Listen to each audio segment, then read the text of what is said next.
नमस्कार दोस्तों, स्वागत है आप सभी का स्टडी आईक्यू में। आज हम लोग एक बहुत ही ज़रूरी विषय पर चर्चा करने वाले हैं। हमारी चर्चा का मुद्दा है हेट स्पीच। हाल ही में parliamentary panel on home affairs ने एक कम्युनिकेशन किया है to the home minister Amit Shah, जहां पे उन्होंने ये रेकमेंड किया है to amend IPC and to amend CrPC to deal with hate speech effectively. ये जो रिकमेंडेशन आई है पार्लियामेंट्री पैनल से, it is basically based on the law commission of India 267th report which was specifically on hate speech. तो हम लोग इस particular video में बात करने वाले what is the meaning of hate speech. क्या है हेट स्पीच का डेफिनेशन, क्या कोई लीगल डेफिनेशन है इस चीज का? अगर लीगल डेफिनेशन है तो क्या प्रावधान है इसको रोकने के लिए? How do we curb hate speech? What are the sections of IPC which are relevant towards hate speech and regulation of that. साथ ही साथ हम लोग उस लॉ कमीशन ऑफ इंडिया की रिपोर्ट के बारे में चर्चा करेंगे which pertains specifically to hate speech. उनकी क्या रिकमेंडेशन आई है, कैसे हम लोग इस चीज़ को रोक सकते हैं, और अंत में हम लोग एक जनरल डिस्कशन करेंगे why it is not very easy to do this. क्या प्रॉब्लम है हेट स्पीच और freedom of speech and expression का, क्या रिलेशन है, इसके ऊपर हमारी चर्चा होगी अंत में। तो ये सारी चीज़ें आपको पता चलेंगी in this particular video. To get to know all these things stay with me. थोड़ा सा लंबा डिस्कशन हो सकता है, so be ready for a long haul. मैं हूं आपका दोस्त राहुल सायगांवकर। आप मुझे इस आईडी पे फॉलो कर सकते हैं, और अगर आप कॉम्पिटेटिव एग्जाम्स की तैयारी कर रहे हैं देन डू विजिट studiiq.com, या फिर आप हमारा ऐप भी डाउनलोड कर सकते हैं गूगल प्ले स्टोर से to know more about us.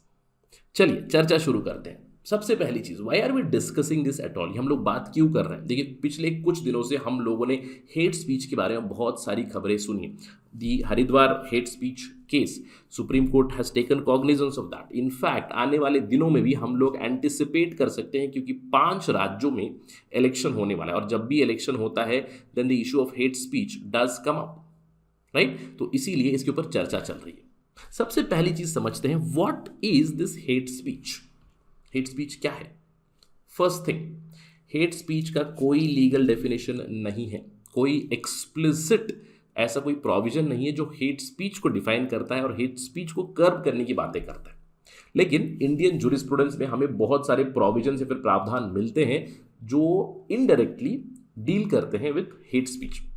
For example, section 124A जो पिनलाइज करता है सेडिशन को, सेक्शन 153A और 153B है जो इंडियन पिनल कोड के section 153A, it makes it an offence where disharmony is promoted, और जिसके लिए सजा मिल सकती है। Section 153B specifically talks about safeguarding the interest of a class of person and above all safeguarding the national integration. अगर कोई खतरा करेगा इस चीज को तो सजा मिल सकती है। इसके अलावा सेक्शन 295A है आईपीसी का, सेक्शन 295A हम लोग कह सकते हैं कि ब्लास्फेमी लॉ है। यहाँ पे कोई आप पब्लिशिंग करे, डेलिब्रेट आपका मेलिशियस एक्ट हो, जहां पे आप रिलीजियस बिलीफ को हर्ट करना चाहते हैं of some citizens, some sections of citizen, then it is a crime. इसके अलावा सेक्शन 505 है आईपीसी का, जहां पे false and mischievous news which is intended towards upsetting public tranquillity, इन चीज़ों को कर्व करने की बात करते हैं। लेकिन यहाँ पे स्पेसिफिकली कहीं पे भी हेट स्पीच के बारे में मेंशन नहीं। बट अगेन इन जनरल आप देख सकते हो इन सेक्शन में, इन धाराओं में, अगर हेट स्पीच हो रहा है जिसकी वजह से इंसाइटमेंट ऑफ वायलेंस हो रही है तो उनको कर्व करने के लिए कुछ प्रोविजंस जरूर है। इसके अलावा जैसे कि मैंने आपको बताया, इलेक्शन सीजन में ये काफ़ी ज़्यादा चर्चा का विषय बनता है। Section 8, section 123(3)A, section 125 of representation of people act 1951 में भी कुछ प्रोविजंस है रिगार्डिंग हेट स्पीच। अब ऑल दो यहाँ पे कोई पीनल प्रोविजंस आपको नहीं मिलेंगे, क्योंकि जैसे ही model code of conduct implement हो जाता है तो इलेक्शन कमीशन ऑफ इंडिया अगर कोई हेट स्पीच को इस्तेमाल कर रहा है फॉर गार्नरिंग वोट्स या फिर डिवाइडिंग वोट्स एटसेट्रा, इन सब चीज़ों के ऊपर इलेक्शन कमीशन ऑफ इंडिया ने इनोवेटिव मीन्स की कोशिश की थी। आपने पिछले कुछ सालों में देखा होगा कि किसी को कैंपेनिंग से रोक दिया, अगर किसी ने हेट स्पीच दिया है कहेंगे 48 घंटे आप कैंपेनिंग नहीं कर सकते during the core campaigning period etcetera. इस तरह की चीज़ें ज़रूर आई है। इनफैक्ट ये काफ़ी लंबी लिस्ट होगी, अगर हम लोग चले जाए आईटी एक्ट में, वहाँ पे अभी आपको कोई ना कोई प्रावधान ज़रूर मिलेगा रिगार्डिंग दीज थिंग्स। इसके अलावा you can find it in the cable TVs act, the cinematography act, बहुत सारे एक्ट्स में आपको प्रोविजंस मिलेंगे जहाँ पे आप हेट स्पीच या फिर रिलीजियस सेंटिमेंट्स को हर्ट ना करें, कुछ इस तरह की चीज़ें मिलेंगी। बट ध्यान रखना है, explicitly there is no mention of hate speech anywhere in this provisions. अब आपके दिमाग में एक सवाल आ रहा होगा, सर क्या ही जरूरत है, what is the need to define hate speech? सबसे पहली चीज देखिए, जब भी हम लोग हेट स्पीच को सुनते हैं तो हमारी विजन काफी नैरो हो जाती है in general, right. I am quite sure कि जैसे आपने हेट स्पीच का नाम सुना होगा, आपने सीधे रिलीजन के बारे में सोचा होगा, बिल्कुल। लेकिन hate speech is not just talking about religion और going for religious divide. Hate speech एक बहुत ही कॉम्प्रिहेंसिव चीज हो सकती है, क्योंकि देखिए हेट स्पीच किसी भी तरह की हो सकती है। अब एक सिंपल उदाहरण देता हूं। अगर आपका कोई रिश्तेदार, is there any person who staying abroad, specially in a country where racism is very very prevalent, वहां पे उनसे पूछिएगा कि क्या आपने कभी रेसिज्म को एक्सपीरियंस किया है, कि रंग के ऊपर जो भेदभाव होता है क्या उन्होंने एक्सपीरियंस किया है in the countries, even in the advance develop countries. For example USA में बहुत बार ये हुआ होगा कि रेसिज्म इंडियंस के साथ हुआ होगा। ऑस्ट्रेलिया एक का उदाहरण है जहां पे मैं कहूँगा एक दशक पहले ये चीज़ें हो रही थी। अब वहां पे भी इट अप्लाइज। तो hate speech it applies to many places, जैसे कि नेगेशनिज्म हो गया, कास्ट डिस्क्रिमिनेशन हो गया। अब प्रिडोमिनेटली एलजीबीटी की कम्युनिटी है, वहां पे होमोफोबिया, होमोफोबिक स्पीच किसी ने दे दी कि ये नेचर के खिलाफ है एटसेट्रा है, वायलेंस अगर इंसाइट हो गई, that also amounts to hate speech. Stereotyping है, in fact misogyny is also type of hate speech itself, isn't it. Internet hate, internet abuse, इन सब चीज़ों को हम लोग कैसे रेगुलेट कर सकते हैं, कैसे इन चीज़ों को रोक सकते हैं। तो हेट स्पीच का एक कॉम्प्रिहेंसिव डेफिनेशन बहुत ही ज़्यादा ज़रूरी है। तो जब भी हेट स्पीच की बात हो, यस प्रिडोमिनेंटली हमारे देश में हम लोगों ने देखा है कि हेट स्पीच नॉर्मली जोड़ा जाता है विद रिलीजन, राइट, धर्म से जोड़ा जाता है। बट हेट स्पीच के जो दायरे हैं, होराइजन है, उसको आपको एक्सपैंड करना पड़ेगा। डेफिनेशन का जो होराइजन है उसको एक्सपैंड करने की काफ़ी ज़्यादा ज़रूरत है। तो आप अपनी भी प्रिपरेशन में भी इस चीज़ को समझिएगा कि जब भी कोई चीज़ आ जाए, do not restrict yourself to one dimension. Hate speech का एक कॉम्प्रिहेंसिव डेफिनेशन, कॉम्प्रिहेंसिव आइडिया आपको रहनी चाहिए। रिलीजन तो है ही है, इसके अलावा बहुत सारी दूसरी चीज़ें भी हैं, राइट। तो सबसे पहली चीज़, हेट स्पीच का एक कॉम्प्रिहेंसिव डेफिनेशन चाहिए, और कहीं ना कहीं ये अभी इसकी शुरुआत होने वाली है। मैं कहूँगा हाल ही में पार्लियामेंट्री पैनल के जो चेयरमैन है आनंद शर्मा, उन्होंने कम्युनिकेट किया है अमित शाह के साथ कि इफेक्टिव स्टेप्स ले टू कर्ब हेट स्पीच। क्या रिकमेंडेशन आई है? Recommendation is basically on the 267th report of law commission. अब ये 267th लॉ कमीशन रिपोर्ट क्या है? ऑल दो देखिए, ये रिपोर्ट आई थी 2017 में, अभी तक इसके ऊपर एक्शन नहीं लिया गया है। 267 रिपोर्ट ऑन हेट स्पीच। अगर आप तैयारी कर रहे हैं यूपीएससी सिविल सर्विसेज की या फिर स्टेट पीएससी की, तो ये रिपोर्ट आप जरूर पढ़िएगा। It's a report, approximately 50 page की रिपोर्ट है, लेकिन इस रिपोर्ट को पढ़ने के बाद आपको हेट स्पीच के बारे में बहुत सारी आइडियाज़ क्लियर हो जाएंगी, सारी निटिग्रिटीज आपको पता चलेंगी। ये रिपोर्ट मैं आपके साथ शेयर करूंगा on my Telegram channel @RahulSai222। तो वहाँ पे मैं रिपोर्ट शेयर करूंगा जल्दी, और इस पर्टिकुलर प्रेजेंटेशन का पीडीएफ भी मैं आपके साथ शेयर करूंगा उसी चैनल पे। तो इस रिपोर्ट में क्या रिकमेंडेशन दी गई, ब्रॉडली मैंने यहाँ पे बताया कि क्या रिकमेंडेशन दी है। सबसे पहली चीज, इस रिपोर्ट में comprehensive definition of hate speech के बारे में बात किया गया। सो परहैप्स इन फ्यूचर सरकार इसके ऊपर, if they take into cognizance this report, तो आने वाले समय में हम लोग हेट स्पीच का एक कॉम्प्रिहेंसिव डेफिनेशन जरूर देख सकते हैं। जैसे आपने डिफाइन किया, तो आपको सुटेबल चेंजेस लानी चाहिए सीआरपीसी और आईपीसी में टू टैकल हेट स्पीच। और यहाँ पे स्पेसिफिकली उन्होंने बताया, bring new sections of Section 153 and Section 505 of IPC to tackle hate speech specifically, जहाँ पे उन्होंने 2 साल की सज़ा के बारे में और फाइन के बारे में भी बताया गया। तो यहाँ पे इन्होंने रेकमेंड किया था कि एक नया सेक्शन आना चाहिए। We spoke about Section 153A, Section 153B, तो उसमें लॉ कमीशन ने रिकमेंडेशन दिए Section 153C आना चाहिए, जहाँ पे स्पेसिफिकली हेट स्पीच को रोकने के लिए प्रावधान होने चाहिए, सज़ा, फाइन एटसेट्रा उन्होंने बताई हुई है। इनफैक्ट लॉ कमीशन की तो रिपोर्ट 2017 में आई थी। इससे पहले बेसबरुआ कमेटी 2014 में कुछ इसी तरह के रिकमेंडेशन दे चुकी थी। कुछ सालों पहले ज़्यादा टीके विश्वनाथ कमेटी ने भी कुछ इसी तरह के रिकमेंडेशंस दी थी हेट स्पीच को कर्ब करने के लिए।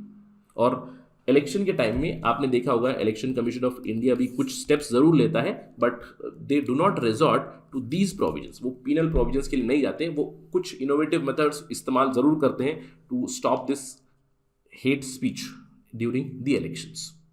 तो इस चीज़ के ऊपर ध्यान दीजिएगा, बिकॉज आने वाले समय में इस पर्टिकुलर टॉपिक के ऊपर काफ़ी ट्रैक्शन आएगी, बिकॉज जब भी इलेक्शन सीजन आता है this becomes very prominent in India. So let's wait and watch कि क्या होम मिनिस्ट्री इसके ऊपर कोई एक्शन लेगी। अगर ये बदलाव आएंगे, हेट स्पीच के बारे में कुछ अमेंडमेंट आएगा, तो हम लोग डिस्कस ज़रूर करेंगे।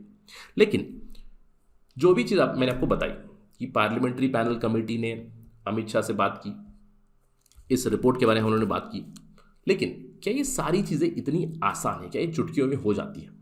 देखिए, हेट स्पीच और freedom of speech and expression का एक बहुत ही गहरा नाता है। कहाँ पे हम लोग लाइन ड्रॉ करेंगे that it is hate speech, it is inciting violence, that is the big problem. और हम लोग जानते हैं freedom of speech and expression यानी कि अभिव्यक्ति की जो स्वतंत्रता है हमारी, वो एक डेमोक्रेटिक सोसाइटी का एसेंस है। अब बिल्कुल सही बात है, रीजनेबल रिस्ट्रिक्शंस होने चाहिए, लिमिटेशंस होने चाहिए, लेकिन ये लिमिटेशंस और reasonable restrictions are also subject to scrutiny. एक बहुत ही फेमस स्टेटमेंट है जॉन स्टुअर्ट मिल का, जेएस मिल का। जेएस मिल कहते हैं, if all mankind minus one were of opinion and only one person was of a contrary opinion, then the mankind does not have any right to silence that one person. क्योंकि अगर उस एक person के पास power होती हो तो पूरी Mankind को वो साइलेंस कर पाता, ऑन द कॉन्ट्ररी। तो इसीलिए कहते हैं अगर एक व्यक्ति को भी, अगर एक व्यक्ति के कॉन्ट्ररी ओपिनियन है तो उसको बोलने का अधिकार होना चाहिए। So he is JS Mill is a ardent proponent of freedom of speech and expression. We all know freedom of speech and expression बहुत ज़रूरी है इंडिविजुअल डेवलपमेंट के लिए, सोसाइटल डेवलपमेंट के लिए, पूरे देश के डेवलपमेंट के लिए, राइट? लेकिन reasonable restrictions they must be subject to scrutiny. तो कहाँ पे हम लोग लाइन ड्रॉ करेंगे, ये बहुत ही ज़रूरी चीज़ देखने वाली रहेगी आने वाले समय में। इनफैक्ट सुप्रीम कोर्ट ने एक बहुत ही फेमस केस में, Shreya Singhal versus union of India case 2015 में, कुछ चीज़ों को उन्होंने डिफाइन किया था, उन्होंने डिफरेंशिएट किया था। एक स्पीच है, एक डिस्कशन है, एक एडवोकेसी है, these are all things which are fine. लेकिन incitement is another thing. Incitement मतलब आप कुछ इस तरह की चीज़ कह रहे हो जिससे passions are rising, things are boiling and then there is violence और disharmony in the community. This incitement it can not be allowed. तो आने वाले समय में देखने वाली चीज़ ये रहेगी कि कैसे सरकार यहाँ पे बदलाव लाएगी। अगर बदलाव लाएगी then there are a few things that we need to keep in mind. और again this is the law commission idea itself कि कहाँ पे हम लोग इस लाइन को ड्रॉ करेंगे, क्योंकि freedom of speech and expression भी ज़रूरी है, हेट स्पीच को भी हमें रोकना है। तो इन दोनों के बीच एक लाइन ड्रॉ करनी पड़ेगी, एक बैलेंस लाना बहुत ज़रूरी है। तो इसीलिए व्हाट आर द पैरामीटर्स जिसके ऊपर हम लोग हेट स्पीच को डिफाइन कर सकते हैं और उसके खिलाफ प्रोविजंस ला सकते हैं। सबसे पहली चीज़, is the restriction on freedom of speech and expression necessary in a democratic society? देखिए, इस सवाल का जवाब तो हम लोग ऑलरेडी पा चुके हैं, yes. Not just in India, अगर आप किसी भी डेवलप कंट्री की बात कर लीजिए, आप यूएस की बात कर लीजिए, यूके की बात कर लीजिए, any develop country, do you think there are any restrictions on freedom of speech and expression there? Obviously yes, हर जगह पे रिस्ट्रिक्शंस है। इंडिया में भी रिस्ट्रिक्शन आ चुके हैं। 1951 में ही जो पहला अमेंडमेंट आया था, फर्स्ट कॉन्स्टिट्यूशनल अमेंडमेंट एक्ट आया था, तभी रिस्ट्रिक्शन आ गई थी। और ironically it was Jawaharlal Nehru's government who brought it, जो पहला अमेंडमेंट आया था, and Jawaharlal Nehru himself was a ardent proponent of freedom of speech and expression. But restrictions काफ़ी ज़रूरी है, ये वो समझ चुके थे। अब रेस्ट्रिक्शंस आने हैं तो रेस्ट्रिक्शंस कहाँ तक होंगे, क्योंकि रेस्ट्रिक्शंस के ऊपर भी स्क्रूटिनी होनी चाहिए। क्या रेस्ट्रिक्शंस के लिए कोई लॉ लाया गया है? तो इस लॉ की ही बात की जा रही है, इस प्रोविजन की ही बात की जा रही है।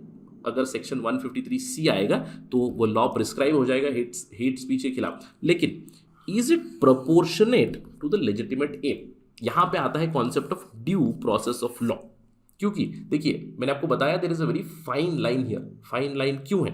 अब इमेजिन कीजिएगा कि कल हम लोगों ने हेट स्पीच को डिफाइन कर लिया, हेट स्पीच के प्रोविजंस भी लाए उसको कर्ब करने के लिए, और सिंपल सा एक एग्जाम्पल आ गया कि किसी ने एक स्पीच दे दिया जहाँ पे सरकार को क्रिटिसाइज कर दिया, किसी ने एक स्पीच दे दिया जहाँ पे सुप्रीम कोर्ट के वर्डिक्ट को क्रिटिसाइज कर दिया, किसी ने एक स्पीच दे दिया किसी ऑर्गेनाइजेशन को क्रिटिसाइज कर दिया, अ फंडिंग एजेंसी और एनीथिंग, तो क्या होगा?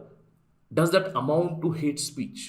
तो एक फाइन लाइन की जरूरत होती है, that is very important. In future this becomes a problem कि जो प्रोपोर्शनेट चीज़ें आई हैं prescribed by law, are those following the due process और नॉट? इन चीज़ों को मद्देनजर रखते हुए ही बदलाव आने चाहिए। तो विल सी कि कैसे बदलाव आएंगे। अगर बदलाव आएंगे तो will discuss that again, but ये इतनी आसान चीज़ नहीं होगी। होम मिनिस्ट्री जब बदलाव भी लाएगी, we expect that all the key stake holders would be involve, और freedom of speech and expression को बरकरार रखते हुए हेट स्पीच के रेगुलेशंस आएंगे in future. So let us wait and watch for these things in Indian politics. So that is it right now from my side today. Thank you for watching this video. जय हिंद।